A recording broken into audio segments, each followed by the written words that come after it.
Yok, yok satın. Tamam değerli izleyiciler, her birinizin her vaktiniz xeyir olsun. Gəncə qoyun bazarının bölümünde bak böyle birbirinden güzel türler var.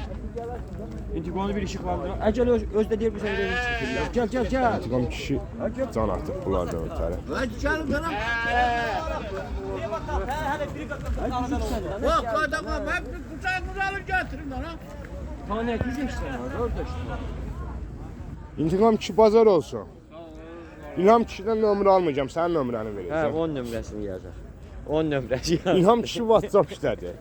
Telefonu keçirdi, camat müazzən gəlir ki, bu Ben nətər yediysen tapar. ki, bari bak görün. Ben neler olur değişik ki şeydi. Onda WhatsApp'a gelir. Onu bilen adam oğlan Ancaq deyirəm ki, WhatsApp-ı yığır. Özü də- Telefonda zəh çatmırsa WhatsApp yığır.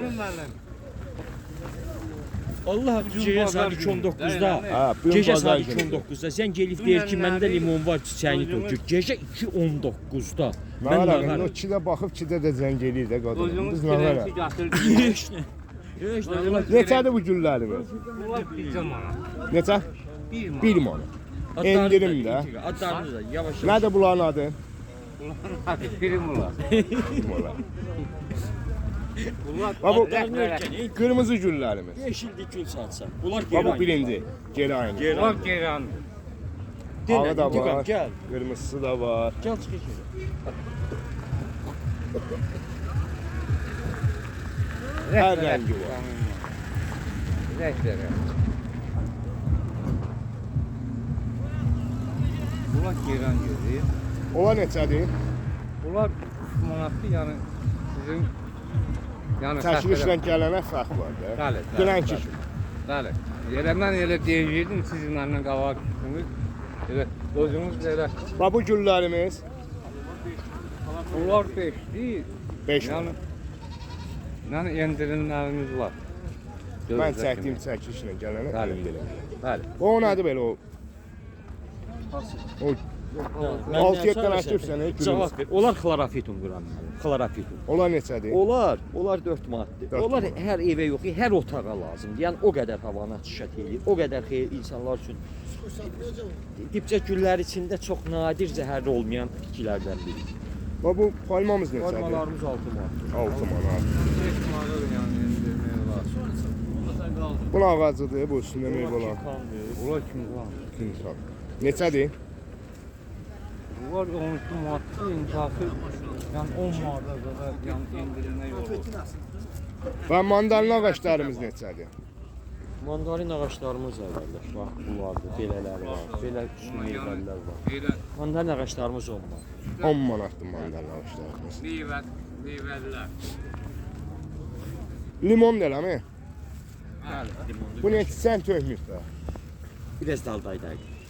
Yeri. Evet, deyəsən ki, sakitdə zəngil fillə çiçəyin ne tökür? Bu ne tökmüş də? Nə öyle? Bu neçədir də? Bunlar yəni 10 yəni 12 yəni 10 en 10 aşağı manata da yerdən yəni. də 10. 15 12 deyirlər, yəni ona da verirlər, belə deyək. Hə. Ha bu güllərimiz. Bunlar kazan gül. Bunlar Kazan. kazan. Bunlar deməli gün açanda, gün olanda elə bir gözəl açır. Bunlara- İntihası günəş Bunlara yoxdur deyil. gün Bunlara var. günəşdir. Bax indi bu dəqiqədə bax görürsünüz. Bunun rənginə bax. Neçədir olar? O rəngini bildirmirəm. Yox. 2.50. 2 manat, 1 manat, 50 qəpik. Yəni 2 deyilir, 1.50-yə də satılır. Belə deyək. bəli. Nə ağac desəniz, dekorativ ağaçlardan. Nə desəniz, bu ağsaqqallarda var. Bir sabah qızıl güllər də gələcəkdir. İnşallah da o aydın. Bu da qoz deləmi? Hələlik. Yox, qozları elə. Qozları elə məşhur edibsiz ki. Bu nə ağacıdır be? Hansı? Bax bu. Bu armuddur. Armud. Məşhur qozlarımızı necə elədiniz? Məşhur qozlarımız bu gün nə Hamısını qədər? bazara əkdiniz. Yox, indi yerini doldurmuşuq 2 qat. Belə. Bəli, bəli. Onlar olacaq. 2 qatına yerini doldurmuşuq. İntiqam ki, bizə bir dənə nömrə de desən. Mən nömrəmi istəmirdim. Nömrə deyil, nömrə deyil. Bilirmi ki, deyilsin. Nəysə, nömrəm var, burada yazayım. Burada var, sənin nömrən var məndə. Yazayım sənin nömrəni burada. Göz nömrəsini. Allah bazarınızı versin qardaşlar. Allah rızanızı Öz versin. nömrəsini özü bilmir. Ramin müəllim 070 070 289 289 0969. 0969. Necə bir? Mən bilən onun nömrəsi 050 ilə başlayacaq. Ayıb tanımır da dövüş. 070 289 09 69. Sonra bizən geliyor, sonra görək. Bilmir öz nömrəsini bilmir. Nömrəni burada yazayım Bu dəyərli günün adını izləyicilər. bilərmi? Bu məni dərdləri öldürməsə. Görsən mi odur? Bax, səhv olsa zəng gedərmi? Hə, odur. Deməli düzdür. Allah bazarınızı versin. Özə bu yaxşı izah eləyəcək.